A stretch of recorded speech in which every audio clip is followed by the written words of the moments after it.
কেননা গত 16 বছর যারা ছিল তারাও তাহাজ্জুদের সালাত আদায় করত। তাহলে আপনি তাহাজ্জুদের সালাত আদায় করার পরেও আপনি সত্যবাদী নন, মিথ্যুক। কেননা যে রাজনীতি আমাদের দেশে আছে, গণতান্ত্রিক রাজনীতি, এটা মিথ্যা ছাড়া চলা সম্ভব নয়। তো এটা করতে হলে মিথ্যা বলতেই হবে। এভাবেই এর সিস্টেমটা ডেভেলপ করা আছে। সেটা পার্টির মধ্যে হোক, পার্টির বাইরে হোক, অন্য দলের বিরুদ্ধে হোক, অন্য দলের পক্ষে হোক। পার্টির মধ্যেও কেননা একই আসনে 5 জন 10 জন করে মনোনয়ন নেওয়ার জন্য প্রতিযোগিতা করতেছে। তাহলে পার্টির চেয়ারম্যানের কাছে তো সবাইকে মিথ্যা বলতে হবে, না হলে তো আরেকজনকে মনোনয়ন দিয়ে দিতে পারে। বুঝতে পারেননি? আরেকজনের নামে তো মিথ্যা বলতে হবে যে না, ও এটা করে না, ও এটা করে না, ও এটা করে না। এইভাবেই এই রাজনীতিটা ডেভেলপ করা আছে। গণতান্ত্রিক রাজনীতিটা ডেভেলপই করা হয়েছে মুসলমানদের মধ্যে মিথ্যার কালচার অব্যাহত রাখার জন্য।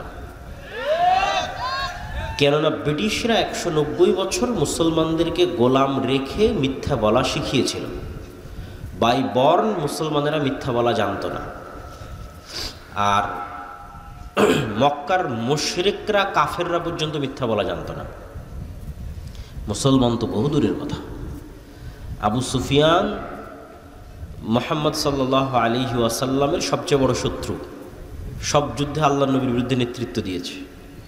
তা আবু সুফিয়ান যখন বাদশাহ হিরাক্লিয়াসের দরবারে, তখন লাইভ নাই, রেকর্ডিং নাই, কেউ সাক্ষী দিবে তার বিরুদ্ধে সেটা নাই, কিচ্ছু নাই, ফোন নাই, মাইক নাই, কিচ্ছু নাই। আবু সুফিয়ান চাইলেই মিথ্যা বলতে পারত, কিন্তু আবু সুফিয়ানেরা মিথ্যা বলাটা জানতো না। তো মিথ্যা না বললেই মানুষ নেতা হয়ে যায়, মানে সত্যিকার জন্মগত প্রকৃত নেতা মিথ্যা না বললে অটোমেটিক নেতা হয়ে যাবে, এবং ন্যায় পরায়ণ হলে অটোমেটিক নেতা হয়ে যাবে। এটা হচ্ছে বাই ডিফল্ট নেতা, অটোমেটিক নেতা যদি ন্যায় পরায়ণ হয়। এই নেতৃত্বের গুণ ছিল মুহাম্মদ সাল্লাল্লাহু আলাইহি ওয়াসাল্লামের মধ্যে, এই নেতৃত্বের গুণ ছিল নবীদের মধ্যে, এই নেতৃত্বের গুণ মুসলমানদের। কিন্তু যখন ইউরোপীয় উপনিবেশের মাধ্যমে শুধু ভারত, পাকিস্তান, বাংলাদেশ না, ওই আফ্রিকাও পর্যন্ত যখন এদের পদানত হয়েছে, তো এদেরকে গোলাম বানিয়ে মিথ্যা বলা, দুর্নীতি করা এবং চুরি করানো শিখানো হয়েছে। কেননা আপনি যখন গোলামি করবেন তখন এটা ছাড়া রাস্তা থাকে না। সারাদিন না খেয়ে আছে 5 জন মানুষ, এখানে সারাদিন না খেয়ে আছে। আমি একটা রুটি নিক্ষেপ করে দিলাম, তো 5 জন ক্ষুধার্ত মানুষ এই রুটিটা নিয়ে কাড়াকাড়ি করবে না? এই রুটিটা পাওয়ার জন্য একজন আরেকজনকে হত্যা করবে না? এটাই হলো গোলামির মাধ্যমে ট্রেনিংটা হয়। যখন আপনি গোলাম হয়ে গেছেন, তখন একটা টাকার জন্য মিথ্যা বলবেন, একটা টাকার জন্য আরেকজনকে হত্যা করবেন, একটা টাকার জন্য আরেকজনকে ধোঁকা দিবেন। এই কালচারটা গোলামির মধ্যে তৈরি হয়। বানু ইসরাইলদের ইতিহাস পবিত্র কোরআনে এত বেশি কেন দেওয়া আছে? বানু ইসরাইলের ইতিহাস পবিত্র কোরআনে এই জন্য এত বেশি দেওয়া আছে যে বানু ইসরাইলরা এত বিশাল বিশাল নেয়ামত পাওয়ার পরেও কিভাবে মুনাফিকি করছিল, কিভাবে ধোঁকা দিচ্ছিল, কিভাবে 2 নম্বরই করছিল, সেগুলো তুলে ধরা আছে। তো এগুলো ওদের রক্তের মধ্যে মিশে গেছিল ফেরাউনের কয়েকশো বছর গোলামি করার কারণে। আর এই কারণেই মুসা আলাইহিস সালামকে আল্লাহ ফেরাউনের বাড়িতে মানুষ করেছে। কেননা মুসা যদি আর 10টা বানু ইসরায়েলের সাথে মানুষ হতো, তাহলে আর 10টা বানু ইসরায়েলকে খাওয়ার জন্য মিথ্যা বলতে হয়, চাকরির জন্য মিথ্যা বলতে হয়, একটা রুটির জন্য দুর্নীতি করতে হয়। তাহলে মুসা আলাইহিস সালাম ওদের সাথে থাকতে থাকতে ওই গোলামির নেচারগুলো না রক্তের মধ্যে ঢুকে যেত, বিকজ তার জাতি হচ্ছে গোলাম, বানু ইসরায়েলরা গোলাম। তো মুসা আলাইহিস সালামের মধ্যে যেন গোলামির স্বভাব না ঢুকে, এই জন্য বাদশার বাড়িতে মানুষ করা হয়েছে, যেন জন্মগত সত্য বলা, জন্মগত ন্যায়পরায়ণ হওয়া যেন ভিতরে থেকে যায়, নষ্ট যেন না হয়। তো আফগানিস্তানে কেউ বাহির থেকে এসে টিকতে পারেনি কেন?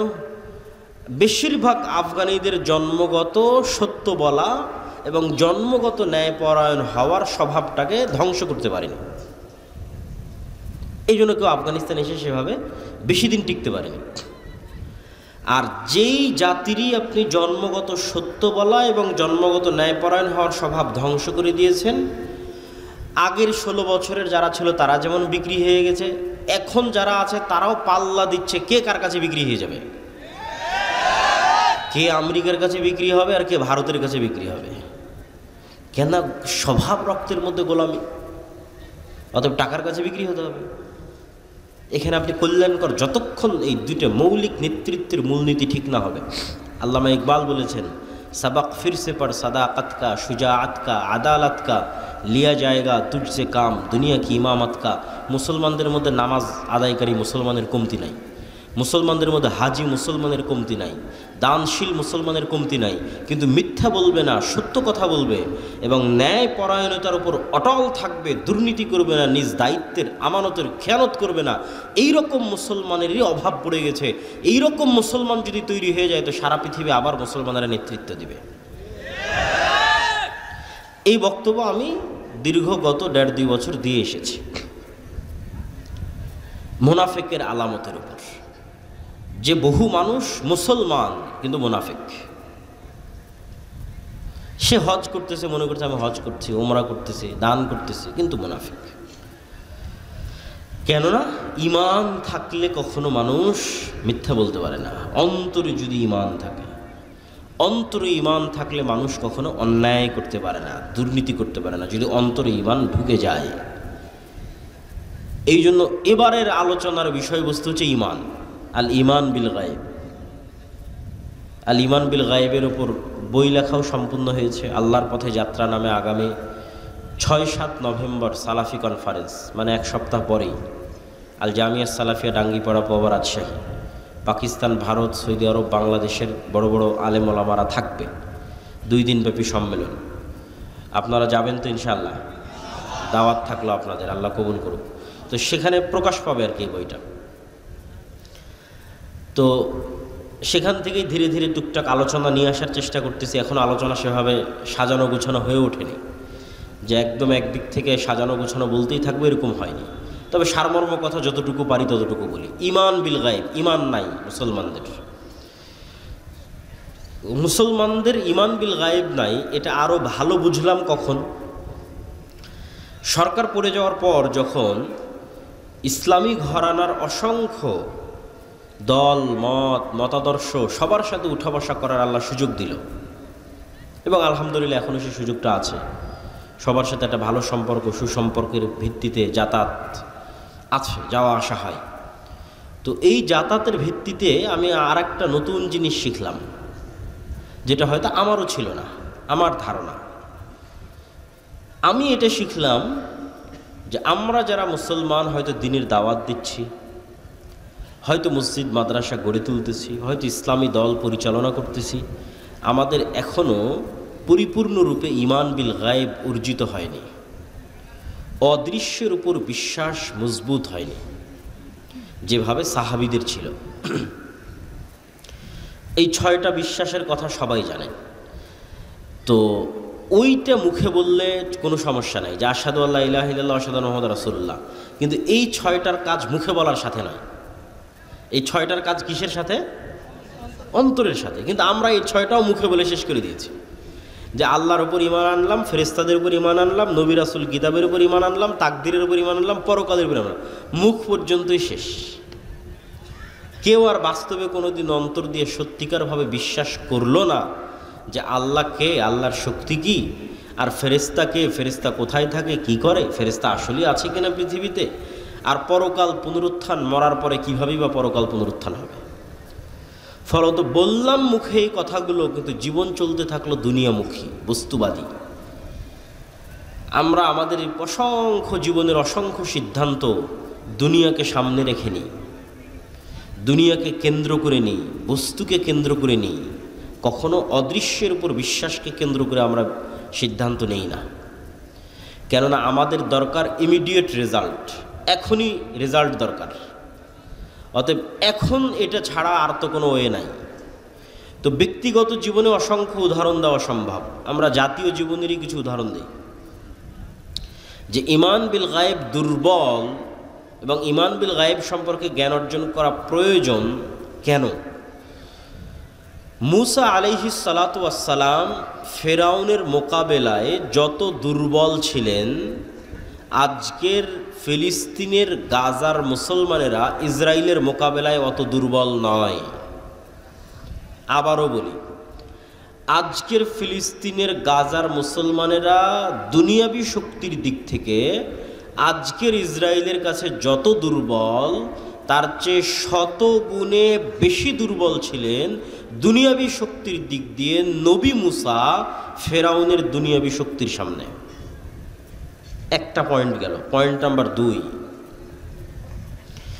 আল্লাহর নবী মুহাম্মদ সাল্লাল্লাহু আলাইহি ওয়াসাল্লাম তার সাহাবী আবু বকর, ওমর, ওসমান, আলী রাদিয়াল্লাহু তাআলা আনহুম, পরবর্তীতে যারা উমাইয়া খেলাফতের সময় বিভিন্ন দেশ বিজয় করেছে, মোহাম্মদ বিন কাসেম হোক, কোতাইবা বিন মুসলিম হোক, তারেক বিন জিয়াদ হোক, আর খালিদ বিন ওয়ালিদ আর আমর ইবনে আল আস হোক, যেই হোক না কেন, তাদের দুনিয়াবী শক্তি তৎকালীন বিশ্বের রোমান এবং পারস্যের তুলনায়, আমি আবারও বলি, মুহাম্মদ সাল্লাল্লাহু আলাইহি ওয়াসাল্লামের দুনিয়াবী শক্তি, আবু বকর, ওমর, ওসমান, আলীর দুনিয়াবী শক্তি, খালিদ বিন ওয়ালিদ, আমর ইবনে আল আসের দুনিয়াবী শক্তি, তারেক বিন জিয়াদ, মোহাম্মদ বিন কাসেমের দুনিয়াবী শক্তি তৎকালীন বিশ্বের রোমান এবং পারস্যের দুনিয়াবী শক্তির তুলনায় যেই মাপে ছিল, তার চাইতে আজকের সমগ্র বিশ্বের 57টা মুসলিম দেশের দুনিয়াবী শক্তি আমেরিকা এবং ইসরায়েলের তুলনায় অনেক বেশি পরিমাণে দুনিয়াবী শক্তির অধিকারী হচ্ছে বর্তমান যুগের 57টা দেশের মুসলিম দেশের মুসলমানেরা।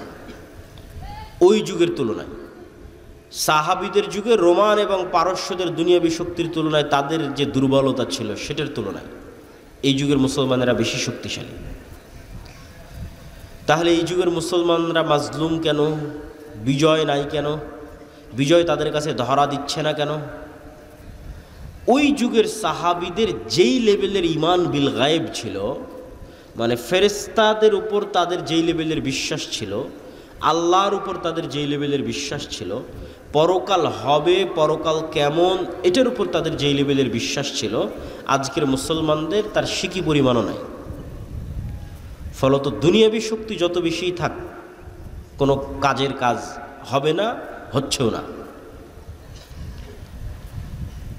তো মুসা আলাইহিস সালাতু ওয়াস সালামের হাতের লাঠি আল্লাহ সুবহানাহু তাআলা পরিবর্তন করে দিলেন সাপে, এবং সাপে পরিবর্তন করে দেওয়ার মাধ্যমে মুসা আলাইহিস সালাতু ওয়াস সালামকে আল্লাহ সুবহানাহু তাআলা শিখালেন যে পৃথিবীতে তোমরা চোখে যা দেখো এর আড়ালেও অনেক কিছু আছে যেগুলোর উপর আল্লাহ ক্ষমতাবান এবং তিনি করতে পারেন। আর এটা এমনি হাতের লাঠি নয়, এটা মুসা আলাইহিস সালাম দীর্ঘদিন থেকে ব্যবহার করতেন সেই হাতের লাঠি। এই লাঠি দিয়ে পাতা পাড়তেন, এই লাঠি দিয়ে পুকুর পার হতেন, নদী পার হতেন, সেই লাঠিকে আল্লাহ সাপ বানিয়ে দিয়েছেন। এবং জাদুর সাপ নয়, চোখের ভেলকির সাপ নয়, একদম তরতাজা জ্যান্ত সাপ। ঠিক যেভাবে পুকুরে নদীতে আস্ত আল্লাহর সৃষ্টি যে সাপ আছে সেই সাপ। জাদুকরেরা সিজদায় পড়ে গেছিল এই কারণেই, জাদুকরদের দড়িও সাপ হয়ে গেছিল, কিন্তু ওই সাপগুলো ছিল জাদুর সাপ, চোখের ভেলকির সাপ। আর মুসা আলাইহিস সালামের সাপ ছিল আস্ত সাপ, ওগুলো সবকে খেয়ে নিয়েছে। তো মুসা আলাইহিস সালাতু ওয়াস সালামকে আল্লাহ শিখিয়েছেন ঈমান বিল গায়েবের উপর মজবুত আস্থা এবং বিশ্বাস, আল্লাহর ক্ষমতার উপর আস্থা এবং বিশ্বাস। মুসা আলাইহিস সালাতু ওয়াস সালাম যদি আল্লাহর ঈমান বিল গায়েবের উপর মজবুত আস্থা এবং বিশ্বাস না রাখতেন, তাহলে মুসা আলাইহিস সালামকে দুনিয়াবী দিক থেকে ফেরাউনের বিরুদ্ধে বিজয়ী হতে হতো, দুনিয়ার দিক থেকে। আর দুনিয়ার দিক থেকে বিজয় হওয়ার জন্য মুসা আলাইহিস সালাতু ওয়াস সালামের কাছে কোনো রাস্তা থাকতো না কম্প্রোমাইজ ছাড়া। কেননা মুসা আলাইহিস সালাতু ওয়াস সালামের তো কোনো দুনিয়াবী শক্তি নাই, অতএব তাকে কম্প্রোমাইজ করতে হবে। তো আজকের মুসলমানেরাও মনে করে নিয়েছে যে আমাকে এখনই সফল হতে হবে, অতএব এখনই সফল হওয়ার জন্য, কেন ঈমান বিল গায়েব নাই, ফেরেশতার অস্তিত্বে, পরকালের অস্তিত্বে, আল্লাহর অস্তিত্বে এবং শক্তি ক্ষমতায় বিশ্বাস নাই। অতএব এখনই যদি আমি সফল হতে চাই, তাহলে দুনিয়াবী যে রাস্তাগুলো আছে এই রাস্তাগুলোই আমাকে অবলম্বন করতে হবে। আর দুনিয়াবী রাস্তায় যদি অবলম্বন করতে চাই, কেন ঈমান বিল গায়েব আমার দুর্বল, নিচে, তো দুনিয়াবী রাস্তায় যদি অবলম্বন করতে চাই, তাহলে মন্দির পাহারা দিতে না গেলে তো ভোট পাওয়া যাবে না। অতএব আমাকে এই রাস্তা অবলম্বন করতে হবে।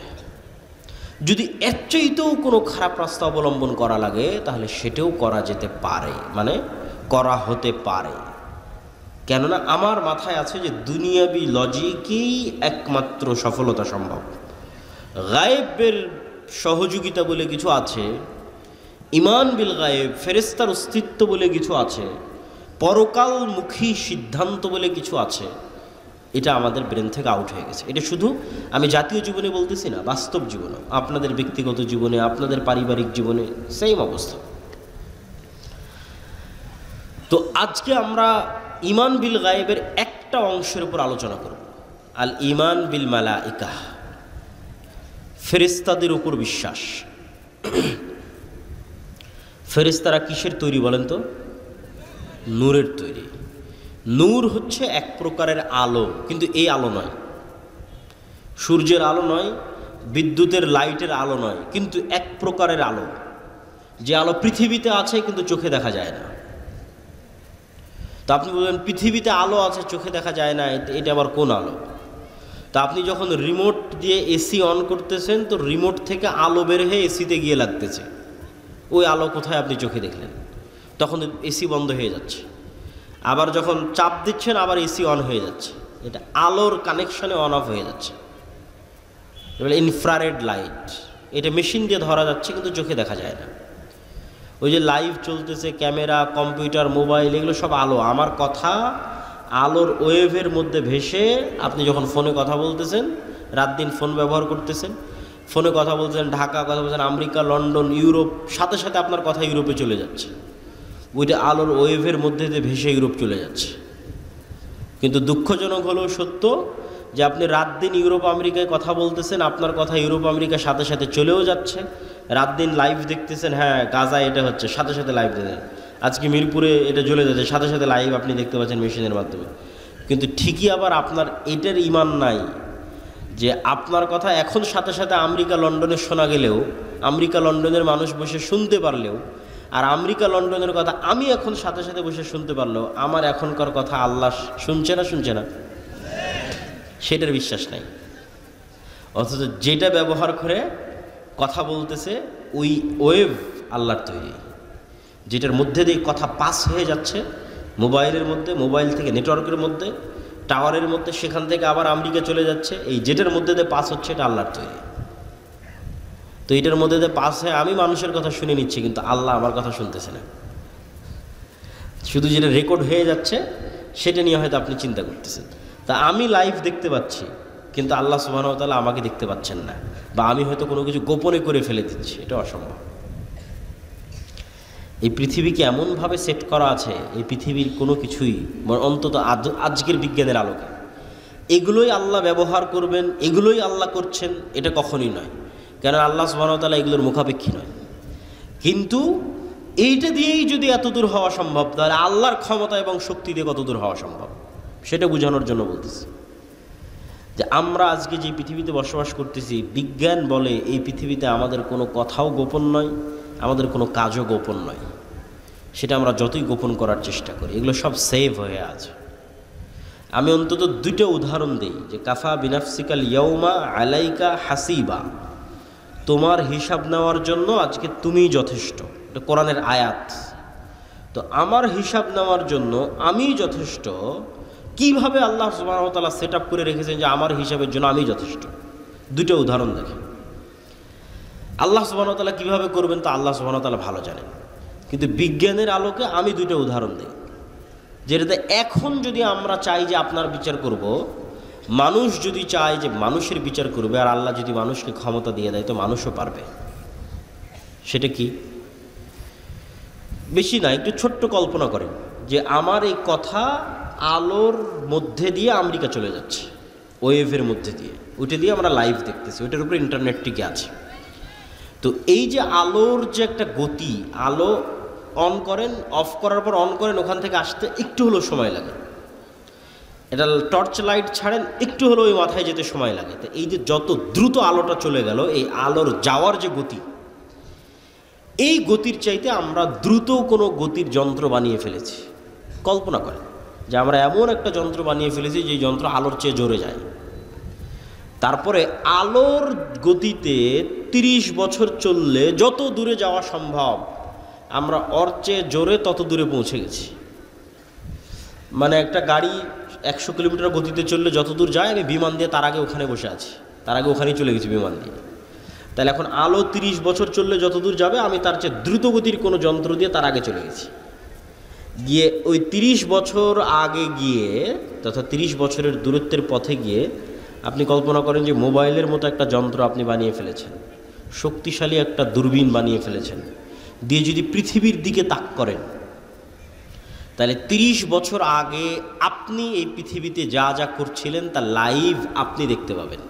কেন? ওইটা আলোর মধ্যে ভেসে ভেসে যাচ্ছিল, যেমন লাইভের মধ্যে মোবাইলের মধ্যে ভেসে যাচ্ছে। এখন খুব দ্রুত আলো যাচ্ছে, এই জন্য আমি বুঝতে পারতেছি না, সাথে সাথেই চলে যাচ্ছে। তো এখানে এই আলোকের চাইতে আমরা দ্রুত 30 বছর আগে চলে যাব, 30 বছরের দূরত্বের পথ চলে যাব। তাহলে 30 বছর আগে আমি আবদুল্লাহ রাজশাহী নওদাপাড়ায় অথবা রাজশাহী ডাঙ্গিপাড়ায় হাঁটছিলাম, খেলছিলাম, ঘুরছিলাম, আমার ওই হাঁটা খেলার দৃশ্য আমি দেখতে পাবো, আমার চোখে দেখতে পাবো, যে ওই যে আমি হাঁটতেছি, খেলতেছি, ঘুরতেছি। 1400 বছর আগের যদি এরকম আলোর সফর করা যায়, তাহলে বদরের যুদ্ধ লাইভ দেখা যাবে। অসম্ভব নয়, বাস্তব সত্য। মুহাম্মদ সাল্লাল্লাহু আলাইহি ওয়াসাল্লামের পুরো জীবনী দূরবীন দিয়ে লাইভ দেখা যাবে। হ্যাঁ, কিন্তু মানুষ আলোর চেয়ে গতি অর্জন করতে পারবে না, যেতেও পারবে না, দেখতেও পারবে না, সেটা ভিন্ন কথা। কিন্তু আপনার একটা কাজও হারিয়ে যায়নি, সব আছে, সেভ হয়ে আছে আলোর মধ্যে, আর আপনার সব কথা আপনি শুনতে পাবেন। তো কাফা বিনাফসিকাল ইয়াউমা আলাইকা হাসিবা, আপনার নিজের বিচার করার জন্য তো আপনি যথেষ্ট। এবার আরেকটা বলি যে আপনার নিজের বিচার করার জন্য আপনি যথেষ্ট, সেটা কি? আপনার মোবাইলের মেমোরি কার্ড, অনলাইনের ডাটা, এগুলো সবাই খুব ভালোভাবে জানেন যে অনলাইনের কোনো ডাটা হারায় না। কোথায় ফেসবুকে যদি কোনো কমেন্ট করে থাকেন ওটা থাকে, কোথাও যদি ফেসবুকে মেসেজ দিয়ে থাকেন ওটা থাকে, কোনো লাইভ করে থাকেন সেটা থাকে, ফেসবুক কর্তৃপক্ষের কাছে থাকে, আপনি রাখলে থাকে। অনলাইনে কোনো টাকা ট্রান্সফার হলে সেটা হারায় না, সেটা থাকে। এগুলো কোনো কিছু হারায় না, মেমোরি কার্ডের মতো, ডাটা সেন্টারের মতো সেভ হয়ে থাকে। তো আমরা যে আমাদের শরীরের সাথে এগুলো সব কম্পিউটার ক্যামেরার চাইতে ভয়ঙ্কর কিছু বহন করে নিয়ে বেড়াচ্ছি, সেটা হচ্ছে আমাদের মাথা। সবগুলোর চাইতে ভয়ঙ্কর। এরা যেমন ক্যামেরা দিয়ে আমাকে ভিডিও করতেছে, করার পর এটা চিপস বের করে কম্পিউটারে দিবে, তাই না? সেখানে এটা সেভ হবে। তো আমার এটা ক্যামেরা, আমি এটাতে যা যা দেখতেছি সব এখানে সেভ হচ্ছে, আমার মেমোরিতে সেভ হচ্ছে। আমি যা যা দেখতেছি আমার মেমোরিতে সেভ হচ্ছে, আমি যা যা শুনতেছি সব আমার মেমোরিতে সেভ হচ্ছে, আমার মেমোরিতে। এখন ইলন মাস্ক বলতেছে যে সে মানুষের ব্রেনের সাথে ইন্টারনেট কানেক্ট করার প্রযুক্তি নিয়ে আসার চেষ্টা করতেছে, যাতে মানুষের ব্রেনের ডাটা অটোমেটিক ট্রান্সফার করা যায়। তাহলে কয়দিন পর তো আপনি আপনার ব্রেনের ডাটা ট্রান্সফার করে আপনি দেখতে পাবেন যে আপনি মোবাইলে কি দেখছিলেন, আপনার ব্রেনে সেভ হয়ে আছে কি দেখছিলেন, কেন এই ক্যামেরা দিয়ে গেছে, এখানে সেভ হয়েছে। আপনি কান দিয়ে কি শুনছিলেন, এখানে সেভ হয়ে আছে। কিন্তু মোবাইলের এদের ক্যামেরায় যে পরিমাণ জিবি ধারণ করা সম্ভব, তার সাথে হাজার লক্ষ কোটি গুণ জিবি এখানে ধারণ করা সম্ভব। 500 বছর যদি মানুষের ব্রেন কাজ করে, তাহলে 500 বছর যা যা দেখবে সব এই ব্রেনে সেভ থাকবে। এরকম পাওয়ারফুল মানুষের ব্রেন, এবং 500 বছরে যা যা শুনবে সব এখানে সেভ থাকবে। তো কাফা বিনাফসিকাল ইয়াউমা আলাইকা হাসিবা, আজকে তোমার বিচারের জন্য তুমি যথেষ্ট, সব তো তোমার ব্রেনেই সেভ হয়ে আছে। এটা শুধু ডাটা ট্রান্সফার করা লাগবে, যেহেতু কয়েকদিন পর মানুষই করে ফেলতেছে। আমি আল্লাহর কথাই যাচ্ছি না। আল্লাহ সুবহানাহু ওয়া তাআলা কীভাবে মানুষকে ধরবে সেটা আল্লাহ সুবহানাহু ওয়া তাআলা জানেন। আপনি যদি আপনার বিচার করতে চান তা আপনিই পারবেন, যে চলো আমি কি কি করেছি সব এই ব্রেনে সেভ হয়ে আছে, কী দেখেছি, কি বলেছি, কি শুনেছি, সব সেভ হয়ে আছে। কিচ্ছু আপনার এই ব্রেন ভুলেনি। ডাটা ট্রান্সফার করলে আপনি সব দেখতে পাবেন। আর এই যে আলো ওয়েভ, এর মধ্যে সব সেভ হয়ে আছে। সম্মানিত উপস্থিতি, আমরা যে আলোচনা থেকে এখানে আসছিলাম যে ফেরেশতারা নূরের তৈরি, তো নূর তো দেখা যায় না। তো নূর এমন এক প্রকারের আলো যা দেখা যায় না, কিন্তু আলো এটা পৃথিবীতে আছে। তো এটা বোঝানোর জন্য অসংখ্য দলিল আছে।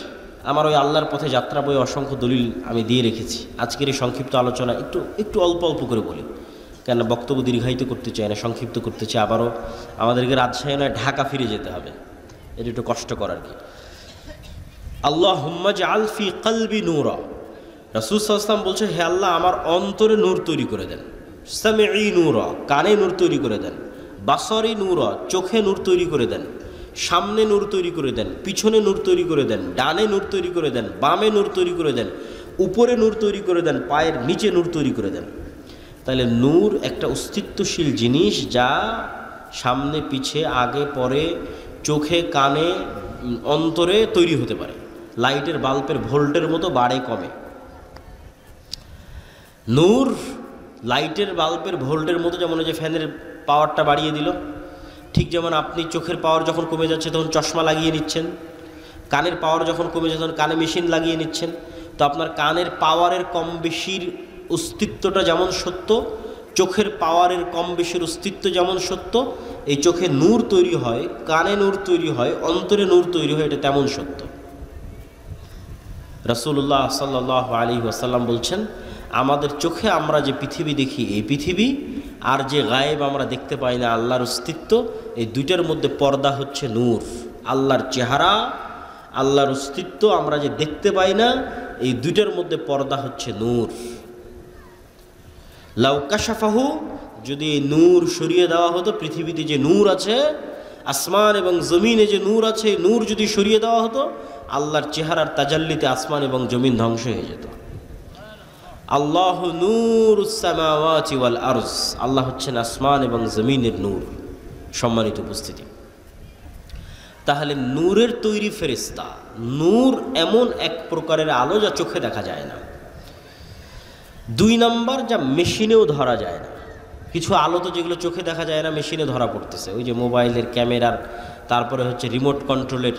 কিন্তু এক প্রকারের আলো নূর, যা চোখেও দেখা যায় না, মেশিনেও ধরা পড়ে না।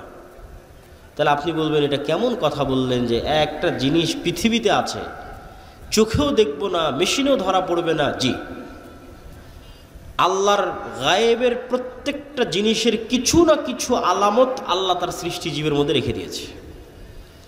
কিছু না কিছু আলামত আল্লাহ তার সৃষ্টিজীবের মধ্যে রেখে দিয়েছে। আল্লাহর এক ব্যতিক্রম সৃষ্টিজীব হচ্ছে কুকুর। কুকুর মানুষের চাইতে 10,000 গুণ বেশি ঘ্রাণ, নাক দিয়ে ঘ্রাণ নেওয়ার ক্ষমতা কুকুরের মানুষের চাইতে 10,000 গুণ। 100, 200, 500, 1000, 2000, 10,000 গুণ বেশি। তাহলে আমার কাছে, আমি যদি এই পানির বোতলটা নিই এবং এই পানির বোতলটা নাকে টানি, তাহলে বলবো না, এটার তো কোনো সেন্ট নাই। পানিরও আমি বলতে পারি যে না, পানির তো কোনো সেন্ট নাই, এটার কোনো সেন্ট নাই। তা এটার সেন্ট নাই বলাটা যেমন মিথ্যা, বিজ্ঞানও হয়তো এসে বলবে যে না, এটার কোনো সেন্ট নাই। বিজ্ঞানও মিথ্যা, কেন বিজ্ঞান এখন পর্যন্ত কুকুরের নাকের মতো পাওয়ারফুল যন্ত্র তৈরি করতে পারেনি। কিন্তু এই পানির বোতলটা কুকুরের নাকের সামনে লাগান, এই পানির বোতলটাকে 10 কিলোমিটার দূরে রেখে আসেন, এই পানির বোতল কুকুর খুঁজে বের করে নিয়ে আসবে। তাহলে আমি না গন্ধ পাচ্ছি না, আর আমার আবিষ্কার করা যন্ত্রও গন্ধ ধরতে পারতেছে না, তার মানে গন্ধ নাই।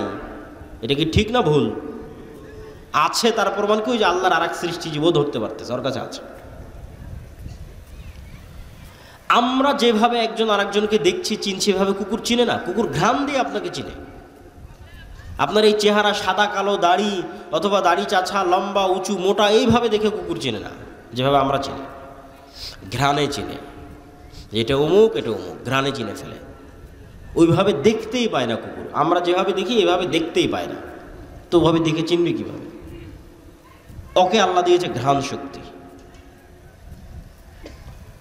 ঠিক হাতি সহ এরকম কিছু প্রাণী আছে যাদের দিয়েছে শ্রবণ শক্তি, খুব সূক্ষ্ম, একদম ভয়ঙ্কর লেভেলের সূক্ষ্ম। মানুষের যে 2-3 হাজার গুণ, যন্ত্র ওই লেভেলে সূক্ষ্ম নয়।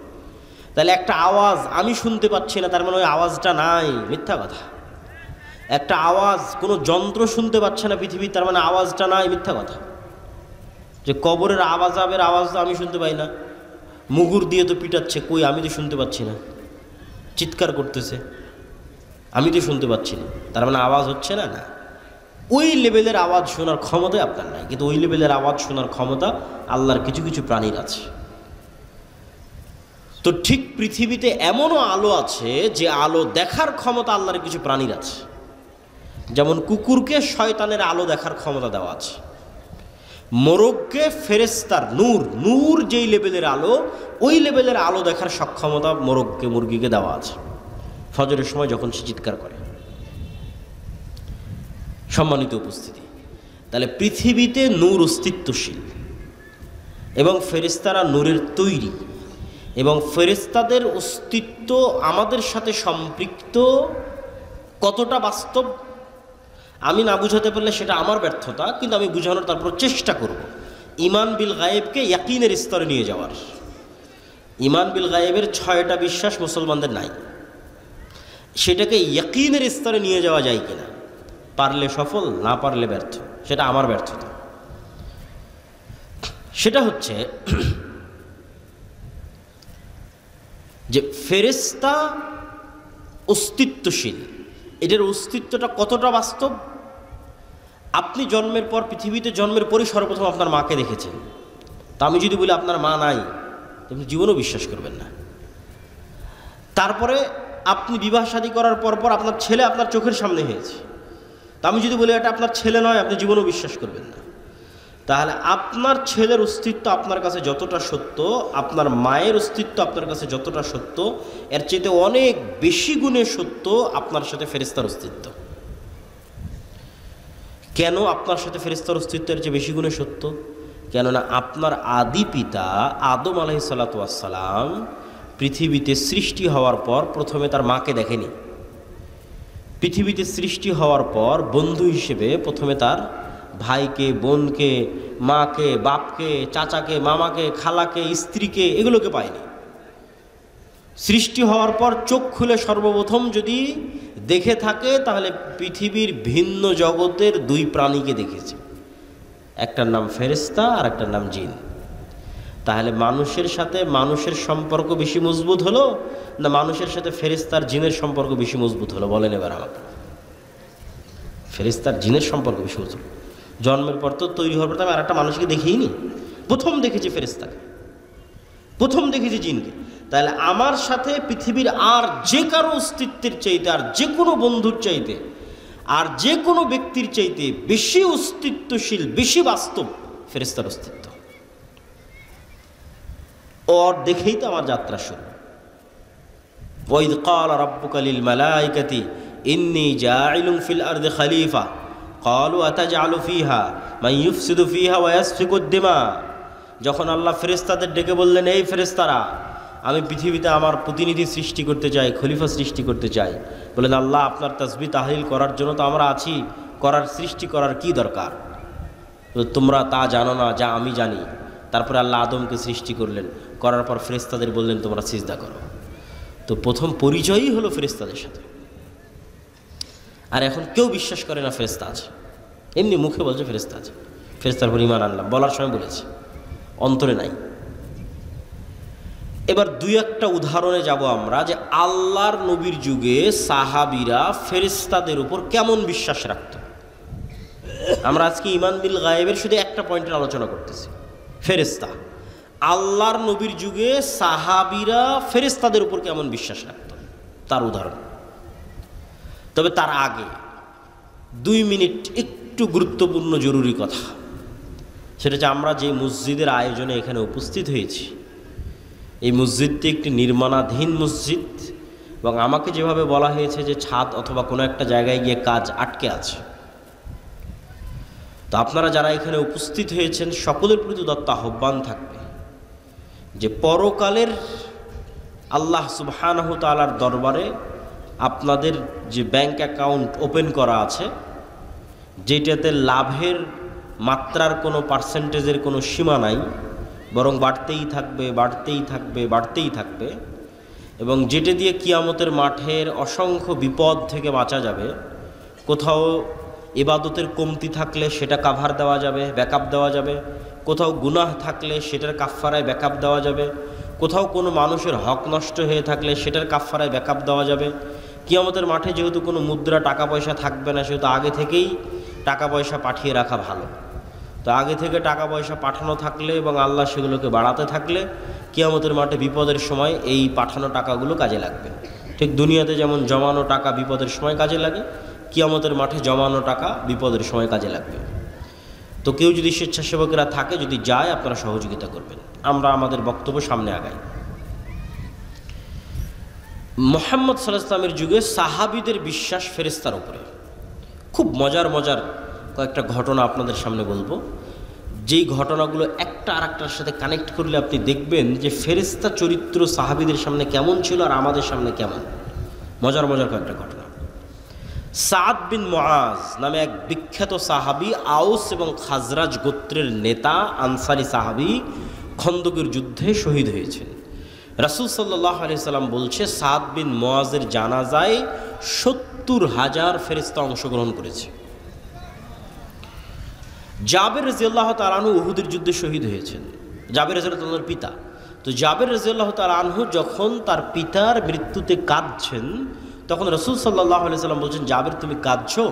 তোমার পিতার লাশ এই মুহূর্তে ফেরেশতারা ঘিরে রেখেছে, ছায়া দিয়ে রেখেছে, তুমি কাঁদিও না। হানজালা রাদিয়াল্লাহু তাআলা আনহু শহীদ হয়েছেন। তো হানজালা রাদিয়াল্লাহু তাআলা আনহু বাসর ঘর থেকে বের হয়ে গিয়ে যুদ্ধে অংশগ্রহণ করেছিলেন।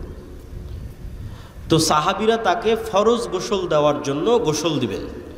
রাসূল সাল্লাল্লাহু আলাইহি সাল্লাম বলছে হানজালাকে গোসল দেওয়ার দরকার নেই, এই জন্য যে অলরেডি ফেরেশতারা তাকে গোসল দিয়ে ফেলেছে, ইতিমধ্যেই ফেরেশতারা তাকে গোসল দিয়ে ফেলেছে। এগুলো সব রাসূল সাল্লাল্লাহু আলাইহি ওয়াসাল্লামের জীবদ্দশায় সাহাবীদের উপস্থিতিতে পরস্পরের কথায় কিভাবে ফেরেশতাদের কথাটা আসতেছে সেটার কিছু উদাহরণ। আব্দুর রহমান বিন আউফ রাদিয়াল্লাহু তাআলা আনহু বলছে যে আমি যুদ্ধ করছি, তো আমার দুই পাশে দুইজন সাদা পোশাকধারী ব্যক্তি খুব ভয়ঙ্করভাবে যুদ্ধ করতেছে। আমি এদের কোনোদিন মদিনাতে আগেও কোনোদিন দেখিনি, পরেও কোনোদিন দেখিনি। তো রাসূল সাল্লাল্লাহু আলাইহি ওয়াসাল্লামকে এই ঘটনা জানালে রাসূল সাল্লাল্লাহু আলাইহি ওয়াসাল্লাম বললেন এরা ছিল জিবরাইল এবং মিকাইল, যুদ্ধ করার জন্য এসেছে। এক সাহাবী এক মুশরিককে আঘাত করার জন্য যুদ্ধের মাঠে তাকে তাড়া করতেছেন। আমি সংক্ষেপে বলে যাচ্ছি, শুধু বাংলা সংক্ষেপে বলতেছি। তাড়া করতেছেন, তো অদৃশ্য থেকে আওয়াজ আসলো, আকদিম ইয়া হাইজুম। আওয়াজ আসার পর এবার সাহাবী যখন তাকে হামলা করতে যাবে, তো দেখে ওই ব্যক্তি আগেই উল্টে পড়ে আছে এবং তার ক্ষত স্থান থেকে রক্ত বের হচ্ছে, আহত স্থান থেকে। সাহাবী এই ঘটনা রাসূল সাল্লাল্লাহু আলাইহি সাল্লামকে বললে আল্লাহর নবী বললেন এটা তৃতীয় আসমান থেকে আসা ফেরেশতার আক্রমণ ছিল। এই ফেরেশতা তৃতীয় আসমান থেকে এসেছিল, তৃতীয় আসমান থেকে আসা ফেরেশতার আক্রমণ। খন্দকের যুদ্ধ থেকে রাসূল সাল্লাল্লাহু আলাইহি সাল্লাম যখন খন্দকের যুদ্ধে বিশাল ঝড় হয়ে মক্কার কাফের মুশরিকরা সব পালিয়ে গেছে, 10,000 সেনাবাহিনী 1 মাস যাবৎ মদিনা ঘেরাও করে রেখেছিল। তা আল্লাহর নবী মনে করেছে যুদ্ধ শেষ, তারা তো চলে গেছে। উনি বাড়িতে এসে অস্ত্র রেখে 1 মাসে প্রচুর টেনশন গেছে, তার উপরে প্রচুর পরিশ্রম গেছে, খাদ্যের সংকট, যোগাযোগ বিচ্ছিন্ন, কষ্ট, পেটে পাথর বেঁধে রাখার যে ঘটনাগুলো সেগুলো এখনকার। তো রাসূল সাল্লাল্লাহু আলাইহি ওয়াসাল্লাম অস্ত্র রেখে গোসল করতে গেছে। অস্ত্র বলতে তরবারি, তীর, ধনুক। তো আয়েশা রাদিয়াল্লাহু তাআলা আনহা বলছেন জিবরাইল এসে রাসূল সাল্লাল্লাহু আলাইহি ওয়াসাল্লামকে বলছে যে আপনি অস্ত্র রেখে দিয়েছেন, আমরা তো রাখিনি, তো তোমরা কেন রাখনি? তো বানু কুরাইজা, বানু কায়নুকা, বানু নজির এই 3টে ইহুদি গোত্র যুদ্ধ চলা অবস্থায় আল্লাহর নবীর সাথে গাদ্দারি করেছে, অথচ এরা লিখিত চুক্তি করেছিল যে এরা গাদ্দারি করবে না, পক্ষে থাকবে। তো জিবরাইল বলছে এই সমস্ত গাদ্দারদের বিচার না করা পর্যন্ত যুদ্ধ শেষ হয়নি, আপনি এখনই বের হন, যুদ্ধ এখনো শেষ হয়নি। মক্কার কাফের মুশরিকরা চলে গেছে, কিন্তু এই গাদ্দারদেরও বিচার করতে হবে। ঠিক আছে, মুহাম্মদ সাল্লাল্লাহু আলাইহি ওয়াসাল্লাম বের হলেন সাহাবীদের সহ। এবার আনাস রাদিয়াল্লাহু তাআলা আনহু থেকে বর্ণিত, তিনি বলেন যে আমরা যখন বানু কুরাইজা, বানু কায়নুকা, বানু নজির গোত্রের দিকে আমাদের অভিযান পরিচালনা করার জন্য রওনা দিচ্ছি, তখন আমাদের আগে আগে আমরা উড়ন্ত ধুলা দেখতে পাচ্ছি, যে উড়ন্ত ধুলা জিবরাইলের অশ্বারোহী বাহিনীর উড়ন্ত ধুলা। আল্লাহু আকবার। সহিহ হাদিস যে আনাস রাদিয়াল্লাহু তাআলা আনহু বলছেন আমরা আমাদের আগে উড়ন্ত ধুলা দেখছি, যে উড়ন্ত ধুলা জিবরাইলের অশ্বারোহী বাহিনীর উড়ন্ত ধুলা। একদিন রাসূলুল্লাহ সাল্লাল্লাহু আলাইহি ওয়াসাল্লাম বসে আছেন, একজন অপরিচিত ব্যক্তি হঠাৎ করে, আমি কিন্তু স্বেচ্ছাসেবক ভাইদের আহ্বান জানাবো যে আপনাদের যদি দানের কোনো পরিকল্পনা থাকে সেটা কিন্তু এখনই করে ফেলতে হবে, আমার বলার কথা কিন্তু হয়ে গেছে। তো একদিন রাসূলুল্লাহ সাল্লাল্লাহু আলাইহি ওয়াসাল্লাম বসে আছেন, একজন অপরিচিত ব্যক্তি মসজিদের মধ্যে প্রবেশ করেছে। ওমর রাদিয়াল্লাহু তাআলা আনহু বলছেন যে আমরা তাকে মদিনায় আগেও কোনো দিন দেখিনি, পরেও কোনো দিন দেখিনি, আর তার শরীরে সফরের কোনো আলামত নাই, আর এটা বিমানের সফর নয়, মরুভূমির সফর। আমি বিমানে ঢাকা থেকে এসে এখন আপনার এখানে পৌঁছেছি, তারপরেও একটু ঘামের আলামত আছে, একটু খাবার খেয়েছি বা কোথাও চলেছি, তার একটু ময়লা লাগার আলামত আছে। সফরে যে আছি তার আলামত আছে, বিমানে সফর করার পর। আর ওই যুগের সফর মরুভূমির সফর, ঘোড়ায় হবে, উটে হবে। তো এসে আল্লাহ নবীকে জিজ্ঞেস করছে ঈমান কাকে বলে, ইসলাম কাকে বলে, ইহসান কাকে বলে, কিয়ামত কখন হবে। সব উত্তর দেওয়ার পর আল্লাহর নবী বলছে, জানো এটা কে ছিল? তো বলে না। তো বলে এটা জিব্রাইল ছিল, তোমাদেরকে দিন শিখানোর জন্য এসেছিল। রাসূল সাল্লাল্লাহু আলাইহি ওয়াসাল্লাম বলতেছে, আজকে আমার বাড়িতে জিব্রাইল আসেনি। কেন আসেনি? তাহলে একটা ছবি থাকার কারণে। রাসূল সাল্লাল্লাহু আলাইহি ওয়াসাল্লাম বলতেছে যে আমাকে জিব্রাইল বারবার মিসওয়াক করতে বলে, কেন আমার মুখের গন্ধে জিব্রাইলের কষ্ট হয়। রাসূল সাল্লাল্লাহু আলাইহি ওয়াসাল্লাম বলতেছে, তোমরা মসজিদে পেঁয়াজ এবং রসুন খেয়ে যেও না, কেননা পেঁয়াজ এবং রসুনের গন্ধে ফেরেশতাদের কষ্ট হয়। আপনি এগুলো সবগুলোকে যদি একদিনের চিত্র কল্পনা করেন, যে একদিনের চিত্র মনে করেন একদিনে এগুলো ঘটতেছে, তাহলে এবার বলেন যে খালিদ ইবনুল ওয়ালিদ, আমর ইবনুল আস, এরা যখন যুদ্ধ করতে গেছে রোমান এবং পারস্যদের বিরুদ্ধে, যখন রোমান পারস্যের ক্ষমতা এদের চেয়ে বেশি, তো এরা দুনিয়াবি শক্তি দিয়ে বিজয় অর্জন করবে এই আশায় যুদ্ধ করতে গেছে, না আল্লাহ সাহায্য করবে এই আশায় যুদ্ধ করতে গেছে? আল্লাহ সাহায্য করবে। ধরো চোখের সামনে দেখেছে ফেরেশতা যুদ্ধ করতেছে, স্বচক্ষে দেখেছে। আল্লাহ কোরআনে বলেছেন 5000 ফেরেশতা অবতীর্ণ করেছি, 3000 অবতীর্ণ করেছি, 1000 অবতীর্ণ করেছি। বদর, উহুদ, খন্দক, হুনাইনের যুদ্ধে আল্লাহ ফেরেশতা অবতীর্ণ করেছে।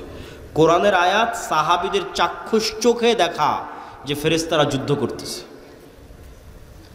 আর যার ইমানই দুর্বল ফেরেশতার অস্তিত্বের উপর, আল্লাহর শক্তি এবং ক্ষমতার উপর, পরকালের উপর, সে চিন্তা করবে যে না আমাকে মন্দির পাহারা দিয়ে ক্ষমতায় যেতে হবে।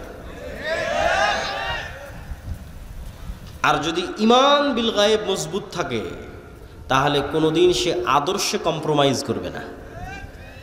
তাতে ক্ষমতা আসুক আর যাক, কেননা সে জানে যে মূল ক্ষমতা কার হাতে? আল্লাহর হাতে। এবং ফেরেশতার ওপর যদি ঈমান মজবুত থাকে, আল্লাহর ওপর যদি ঈমান মজবুত থাকে, এগুলো তখন সে বুঝবে। দেখেন রাসূল সাল্লাল্লাহু আলাইহি ওয়াসাল্লাম কি বলছে, যে দাজ্জাল 40 দিন পৃথিবীতে থাকবে। পৃথিবীর এমন কোনো শহর নাই, বন্দর নাই, নগর নাই যেখানে দাজ্জাল প্রবেশ করবে না। কিন্তু মক্কা এবং মদিনায় দাজ্জাল প্রবেশ করতে পারবে না। তো মক্কা এবং মদিনায় দাজ্জাল প্রবেশ করার চেষ্টা করবে না? করবে না? করবে না? করবে। রাসূল বলছে প্রত্যেক যতবার দাজ্জাল মক্কা মদিনায় প্রবেশ করার চেষ্টা করবে, ততবার মক্কা মদিনার রাস্তায় উন্মুক্ত তরবারি হাতে ফেরেশতারা তাকে প্রতিরোধ করবে। আল্লাহু আকবার।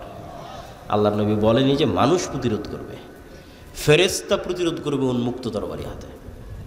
যে ফেরেশতার অস্তিত্বের প্রতি ঈমানই নাই, তো কেমনে আল্লাহর সাহায্যের আশা করবে যে না আল্লাহর সাহায্যে ফেরেশতা আসতে পারে? ঈমানই তো নাই, কেমনে আশা করবে? তখন চিন্তা করবে যে না আমাকে কম্প্রোমাইজ করতে হবে, আমি তো এটা না করলে ভোট পাবো না, ওইটা না করলে তো মানুষ সায় দিবে না, অতএব এটাই ছাড়, ওইটাই ছাড়, ওইটাই ছাড়। দিন শেষে ইসলামীবাদ, ইসলামী আর নাই। তো ঈমান বিল গায়েব, এর উপর ঈমান মজবুত হতে হবে। ঈমান বিল গায়েবের একটা বড় অংশ হচ্ছে পরকাল। পরকাল মানে মৃত্যুর পর পুনরুজ্জীবন। তো মৃত্যুর পর পুনরুজ্জীবনের আলোচনায় যাওয়ার আগে ফেরেশতার আলোচনায় আর দুটো কথা। ফেরেশতার অস্তিত্ব যে আছে আপনি কেমনে বুঝবেন?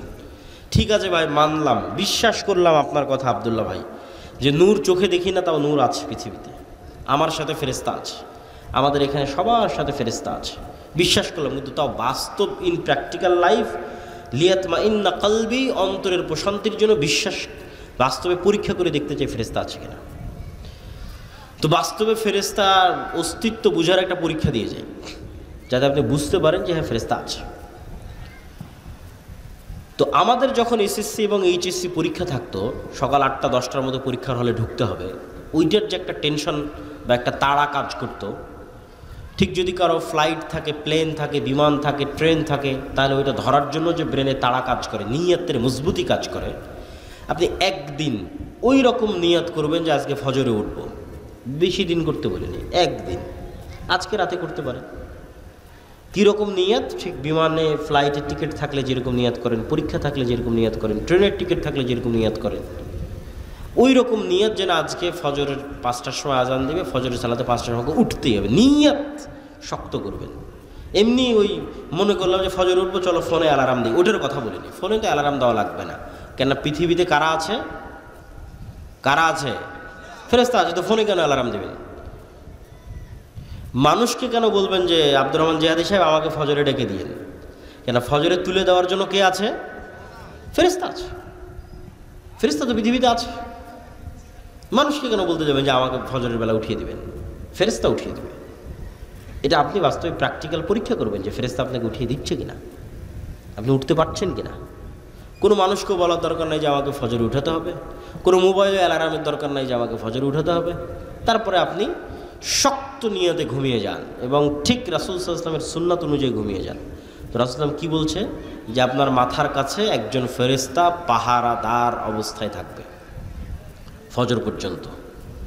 তাহলে এখন আপনাকে ফজরে উঠিয়ে দেওয়ার দায়িত্ব ফেরেশতার। আল্লাহ সুবহানাহু ওয়া তাআলা এভাবেই পৃথিবী সেট করে রেখেছে। তো কেমনে আপনাকে ঘুম থেকে উঠিয়ে দেবে সে জানে। এখন মশার কামড়ে উঠিয়ে দিবে, না ঝাপটা আওয়াজে উঠিয়ে দিবে, না আপনার বাচ্চা কাদার মাধ্যমে উঠিয়ে দিবে, না কিসের মাধ্যমে উঠাবে, সেটা ফেরেশতার দায়িত্ব। না কোনো দিন ফজরের আজান আপনার কানে ঢোকে না, আজকে ঠিকই ফজর আজান কানে ঢুকে গেছে। কেন ফজর আজান কানে ঢুকতে বাধা হয়ে থাকতো কে? শয়তান। কে বাধা হয়ে থাকতো? শয়তান। আজকে ফেরেশতা ঢুকতে দিয়েছে, শয়তানের বাধা সরে গেছে, ফেরেশতা ঢুকতে দিত। ফজরের আজানই ডাইরেক্ট কানে ঢুকে গেছে, তো আপনি এমনি উঠে গেছে। কোনো না কোনো ওয়ে ব্যবহার করে আপনি ঈমান বিল গায়েবের বিশ্বাসের মজবুতির মাত্রা যত উঁচু লেভেলে যাবে, গায়েবের অস্তিত্বের প্রমাণ তত বাস্তবে ফিল করবেন। ঈমান বিল গায়েবের উপর বিশ্বাসের মাত্রা যত উঁচু লেভেলে যাবে, মাত্রা যদি সাহাবীদের লেভেলে যায় তাহলে ফেরেশতা আবারও যুদ্ধ করার জন্য নামবে। এটাই ঠিক। মানে বিশ্বাসের মাত্রা যদি সাহাবীদের লেভেলে যায় তাহলে বাস্তবে স্বচক্ষে আবারও ফেরেশতাদের যুদ্ধ করতে দেখা যাবে।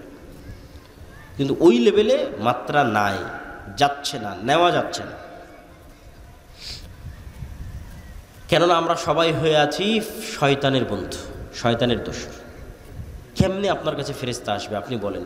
যেখানে রাসূল সাল্লাল্লাহু আলাইহি ওয়াসাল্লাম বলছে যে পেঁয়াজ এবং রসুনের গন্ধে ফেরেশতারা কষ্ট পায়, আর আল্লাহ নবী তো পেঁয়াজ রসুন খেতই না, ফেরেশতা কষ্ট পাবে। তো এমনি এতবার মিসওয়াক করতে যাতে জিবরাইল কষ্ট না পায়, আর আপনি সারাদিন বিড়ি আর সিগারেট নিয়ে বসে আছেন,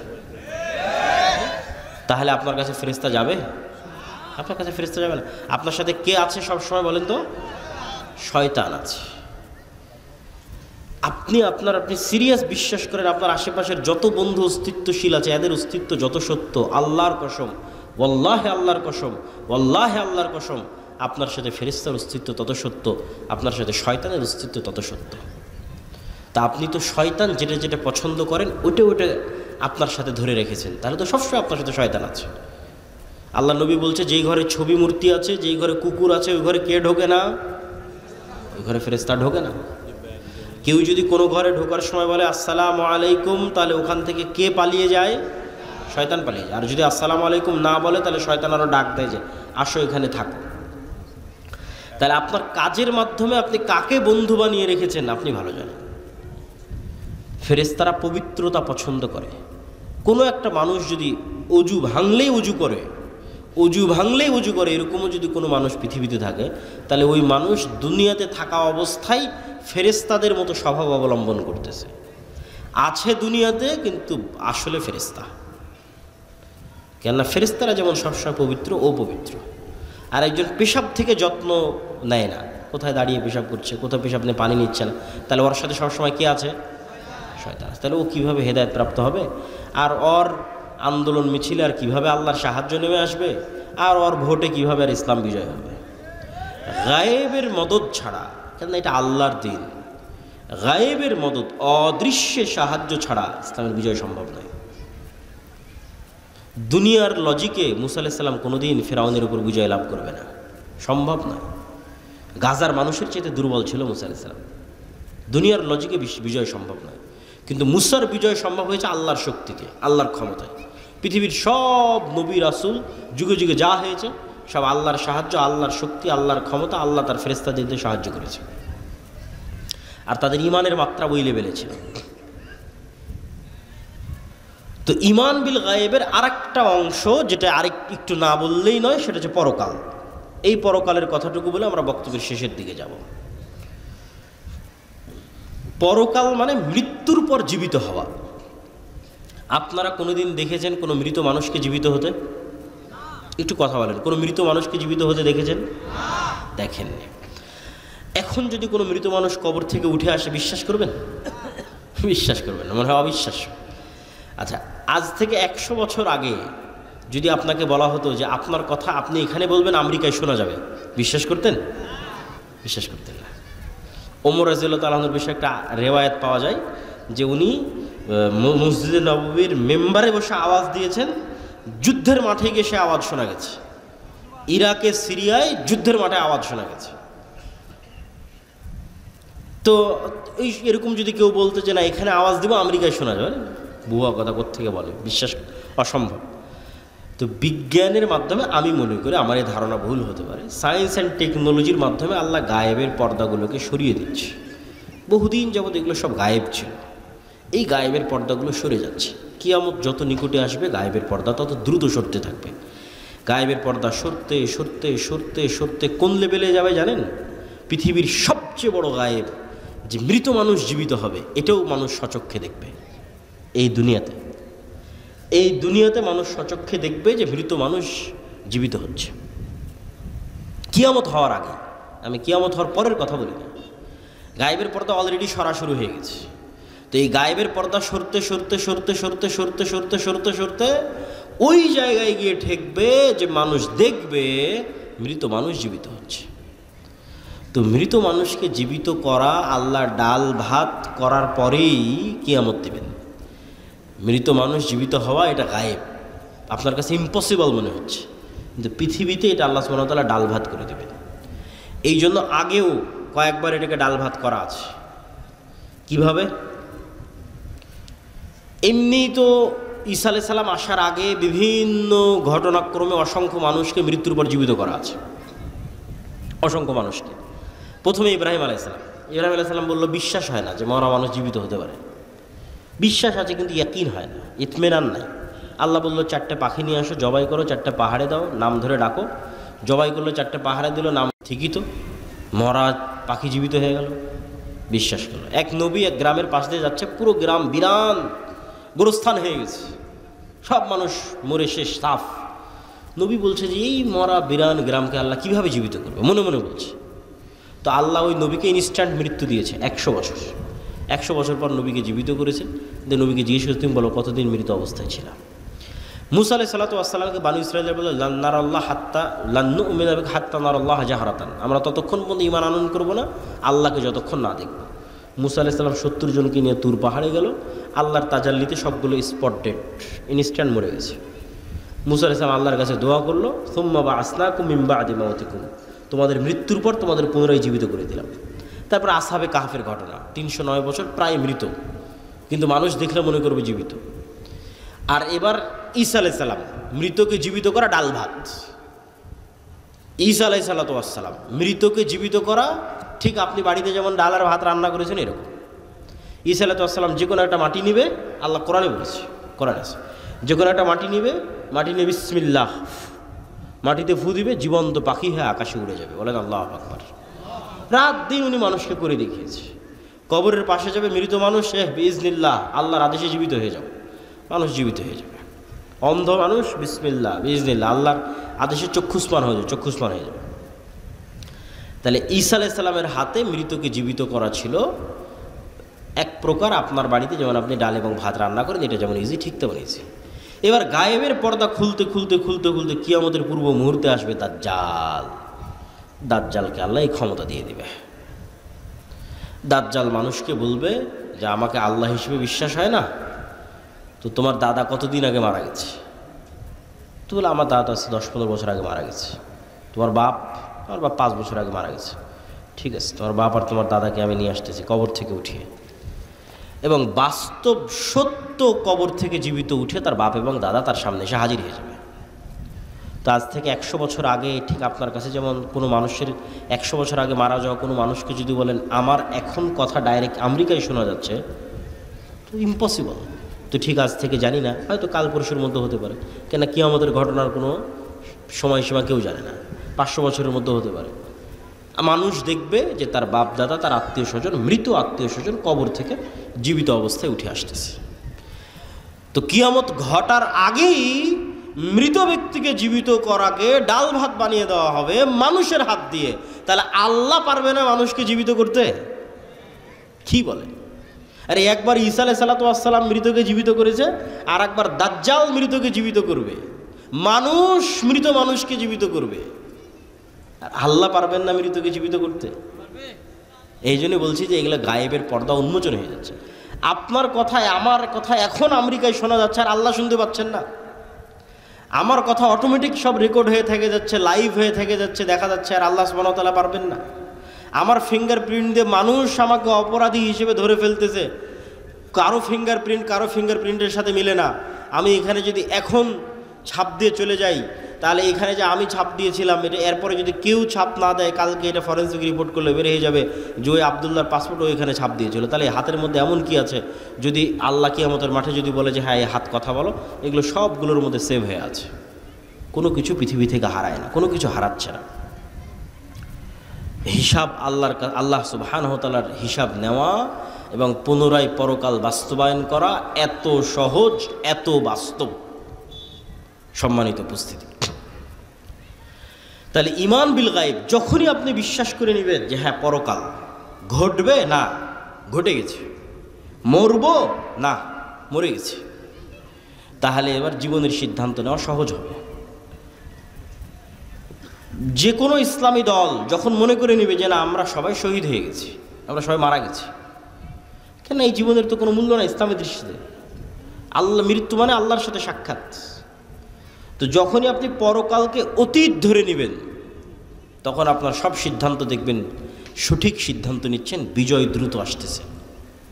আর যখন ধরে নেবেন না এই দুনিয়ায় সব কিছু, দুনিয়া দিয়ে আমার সব কিছু করে শেষ করতে হবে, তাহলে আর এই ইসলামের বিজয়ও আপনার হাত দিয়ে সম্ভব নয়, আর আপনার বাস্তব জীবনেও আপনি সাকসেসফুল হতে পারবেন না। অতএব বস্তুবাদী দুনিয়ামুখী জীবন বাদ দিয়ে পরকালমুখী, মৃত্যুর পর আবার জীবিত হবেন, হিসাব নেওয়া হবে, এই চিন্তা, ফেরেশতা আছে, ফেরেশতা আপনাকে সহযোগিতা করতেছে, ফেরেশতার সাথে বন্ধুত্ব, ফেরেশতার অস্তিত্বের প্রতি গভীর অবিচল আস্থা, ফেরেশতাকে দেখতেও পেয়ে যেতে পারে। আপনার ঈমান বিল গায়ব বাড়তে থাকলে ওরকম হয়েও যেতে পারে, অস্বাভাবিক কিছু নয়। সম্মানিত উপস্থিতি, বক্তব্যের শেষের দিকে এসে কয়েকটা জরুরি কথা। আল জামিয়া সালাফিয়া আদ দাওয়া ইলাল্লাহ, মাসিক আল ইতিসাম, মাকতাবাতুস সালাফ, এগুলোর নাম আপনারা কখনো শুনেছেন কিনা, শোনেন কিনা জানি না। হয়তো এমনি দাওয়াত দেন, বক্তব্য দিতে আসি, চলে যাই। এই যে আজকে এসেছি, আবার কবে আসবো কোনো গ্যারেন্টি আছে? বলেন আছে? মৃত্যু হয়ে যেতে পারে। আর এই সারা বাংলাদেশের কত গ্রাম, কত জেলা, কোন জায়গায় আবারও যাওয়া হবে আর কোন জায়গায় আবারও যাওয়া হবে না, কোনো গ্যারেন্টি নেই। কিন্তু প্রতি মাসে আমরা যে মাসিক আল ইতিসামে লিখতেছি, আমি নিজে তিনটে প্রবন্ধ লিখি। একটা হচ্ছে সম্পাদকীয়টা লিখি, যেমন প্রথমে আজকের এটাতে আছে হামাস ইসরায়েলের যুদ্ধবিরতি, গাজার ভবিষ্যৎ কী, এটা এই মাসের সম্পাদকীয় আমার লেখা। এবং 2টা প্রবন্ধ লিখি, তাহলে মোট 3টে লিখি প্রতি মাসে। তাহলে আমি এখানে আর আসতে পারি আর না পারি, এখানকার কোনো মানুষ যদি নিয়মিত মাসিক আল ইতিসাম নেয়, তাহলে ওর কাছে আমার নিয়মিত কথা যাচ্ছে না? নিয়মিত আমার কথা যাচ্ছে। আর যদি মনে করেন আজকেই বক্তব্য দিয়ে শেষ, আর 5 বছরে আমিও আসলাম না, আপনার সাথে আমার আর দেখাও হলো না, আপনাকে আর দাওয়াতও দিতে পারলাম না।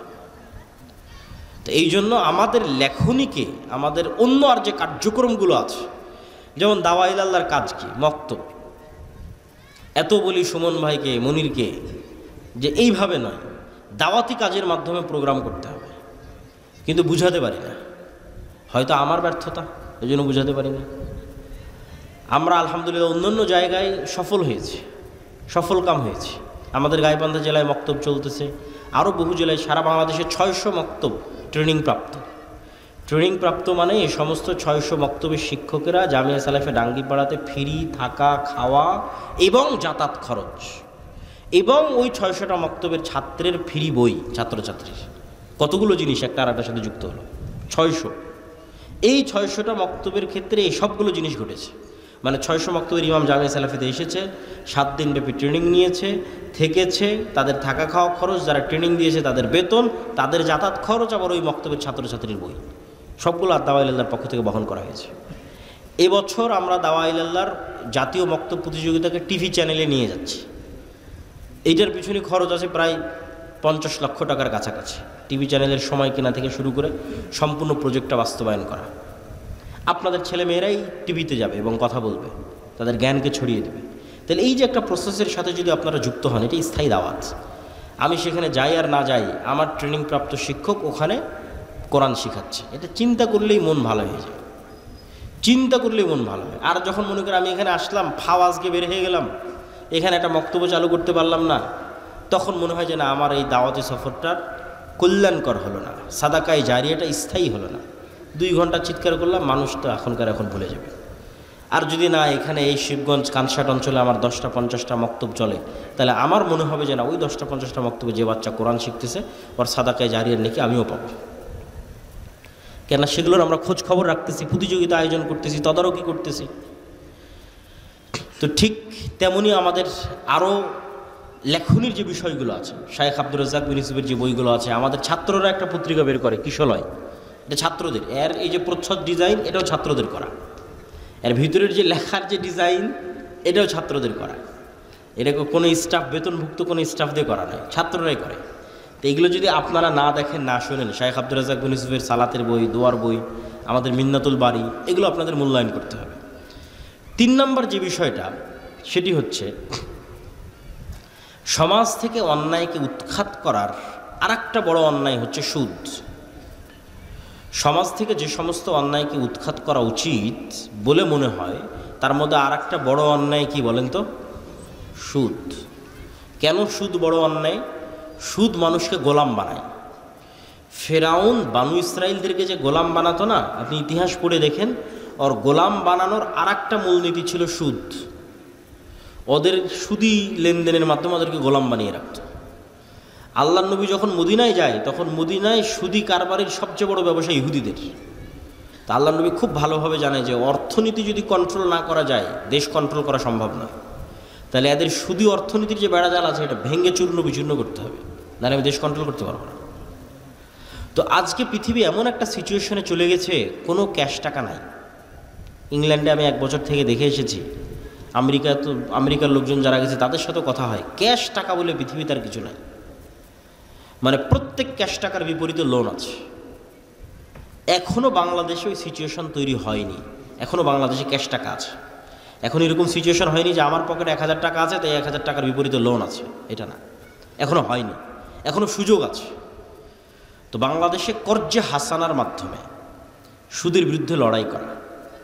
এবং আরেকটা জিনিস মাথায় রাখতে হবে কর্জে হাসানা এবং সুদের ক্ষেত্রে, যেটা বলে আমার বক্তব্য শেষের দিকে চলে যাব, সেটা হচ্ছে যে ইসলামী ব্যাংকের মাধ্যমে সুদকে উৎখাত করা কেন সম্ভব হচ্ছে না? কেননা কেউ গোড়ায় হাত দেয়নি। গোড়া কি? গোড়ায় হাত দেওয়া আসলে কঠিনও, এই জন্য কেউ হাত দিতেও চায় না। গোড়া কি? গোড়া হচ্ছে আধুনিক কনভেনশনাল যে ব্যাংকিং সিস্টেম আছে, তারা আপনাকে লোন নেওয়ার জন্য উৎসাহিত করতেছে। যেমন বিকাশের বিজ্ঞপ্তি চলতেছে যে কোনো প্রকার ডকুমেন্টস ছাড়াই শুধু বিকাশ অ্যাকাউন্টের বিপরীতে 50,000 টাকা লোন পাওয়া যাবে। তো ক্রেডিট কার্ড মানুষ ইউজ করুক, এটার জন্য মানুষকে উৎসাহিত করা হচ্ছে, মানুষ লোন নিক এটার জন্য উৎসাহিত করা হচ্ছে। তাহলে যেখানে লোন নেওয়াকেই উৎসাহিত করা হবে, সেখানে আপনি ওই প্রতিযোগিতার সাথে ইসলামী ব্যাংক প্রতিষ্ঠা করতে পারবেন না। কেননা ইসলামী অর্থনীতির মূল ভিত্তি হচ্ছে লোন বিমুখতা। কেমন লোন বিমুখতা? সুদি লোন নয়, কর্জে হাসানাই নিব। বুঝেন না? বুঝাতে পারলে আমার ব্যর্থতা। সুদি লোন নয়, কর্জে হাসানাই নিব। তো কর্জে হাসানাই যদি আমি নেই, সেটা ফ্রিজ কেনার জন্য নিব, এসি কেনার জন্য নিব, মোটর সাইকেল কেনার জন্য নিব, মোবাইল কেনার জন্য নিব, গায়ের একটা ভালো জামা কেনার জন্য নিব, আজকে হোটেলে ভালো খাবো এটার জন্য নিব, বাড়িতে ছাদ দেবো এটার জন্য নিব, এর প্রমাণে দলিল দেওয়া কঠিন আছে। সুদি ঋণের কথা আমি বলিনি, কর্জে হাসানা নিব, কর্জে হাসানাই নিব, কিন্তু এসি, ফ্রিজ, মোটর সাইকেল, বাড়ির ছাদ, মানে এমন কাজ যা না করলে আমি মরে যাব এরকম নয়। এইরকম কাজের জন্য কর্জে হাসানা নেওয়া যাবে, আর দলিল দেওয়া কঠিন আছে। বিলাসী পণ্য ক্রয়ের জন্য অথবা বিলাসিতার জন্য, মাটির বাড়ি আছে এটাকে ভেঙে পাকা বাড়ি বানাতে হবে, অন কাইন্ড অফ বিলাসিতা। বিলাসিতার জন্য সুদি লোন বহু পরে কর্জে হাসানা নেওয়া যাবে কিনা এটা জায়েজ প্রমাণ করা কঠিন আছে। ইসলাম লোন বিমুখ দিন, সবসময় লোন থেকে বাঁচতে বলা হয়েছে। কখন লোন নিবা? যখন অ্যাক্সিডেন্ট করে অপারেশন করতে হবে, টাকা নাই তখন। কখন লোন নিবা? বেটির বিয়ে দিতে পারতেছি না, ছেলে মেয়েকে পড়াশোনা করাতে পারতেছি না, তখন কর্জে হাসানা জায়েজ আছে। তাহলে কর্জে হাসানা দিয়ে আপনি মোটর সাইকেল কিনবেন, এসি কিনবেন, ফ্রিজ কিনবেন, সেটাই প্রমাণ করা কঠিন। শুধু লোন দিয়ে তো বহু দূরের কথা। তাহলে মূলনীতিতেই ভুল। তাহলে কনভেনশনাল ব্যাংক আপনাকে বলছে আসো আমার কাছে লোন নিয়ে তুমি গাড়ি নাও, তাহলে ইসলামী ব্যাংক যদি বলে যে না আমিও ওই একই সার্ভিস দিব, পারবে না, ওইটা তখন ইসলামী ব্যাংক হবে না। ইসলামী ব্যাংক মানেই হচ্ছে না তুমি বিলাসী পণ্যে লোন নিতে পারবে না। ইসলামী অর্থনীতি মানেই তুমি বিলাসী পণ্যে লোন নিতে পারবে, কর্জে হাসানা নিতে পারবে না। তুমি কর্জে হাসানা নিতে পারো বিপদে পড়ে, অথবা ব্যবসার জন্য, হয় ইনভেস্টমেন্ট আর না হয় বিপদে পড়ে কর্জে হাসানা। আর যে অবস্থায় আছো অল্পে তুষ্ট থাকো, ধৈর্য ধারণ করো। ব্যবসায় ইনভেস্ট করার জন্য কর্জে হাসানা নিতে পারে, কিন্তু এসি নিবে এই জন্য কর্জে হাসানা না। অল্পে তুষ্ট থাকো, ফ্যান চলতে ফ্যান নাই, হাত পাখাতে বাতাস করে এর উপর তুষ্ট থাকো। নিজের ইনকাম দিয়ে, লোন ছাড়া নিজের ইনকাম দিয়ে যেদিন সামর্থ্য হবে তোমার এসি কেনার, সেদিন কিনবা। তোমার কেনার ফ্যান হবে সেদিন কিনবা। এটা হলো ইসলামের মূলনীতি। তো যাক, আমাদের কর্জে হাসানা একটা কার্যক্রম আমরা শুরু করেছি। এইটাতে যেমন আমরা কর্জে হাসানা দিচ্ছি এবং আমরা ওই সিস্টেমে দিচ্ছি, হয় বিপদগ্রস্ত না হয় ব্যবসায় ইনভেস্ট, এই দুইটা ক্যাটাগরি ছাড়া কর্জে হাসানা নাই। যে আপনি আজ থেকে দায়িত্ব নিয়ে দেখতে লাগলেন যে ঠিক আছে দেখি তো কে মুসলিম কিন্তু মুমিন নয়, এটার দায়িত্ব আল্লাহ নিজের কাছে রেখেছেন। কেননা ইমানের বিষয় অন্তরের সাথে, আর অন্তরের খবর পৃথিবীতে কেউ জানে না। ফলত কে যে মুমিন আর কে যে মুমিন নয়, এটা কেউ ছাড়া কে জানে না? আল্লাহ সুবহানাহু ওয়া তাআলা ছাড়া কেউ জানে না।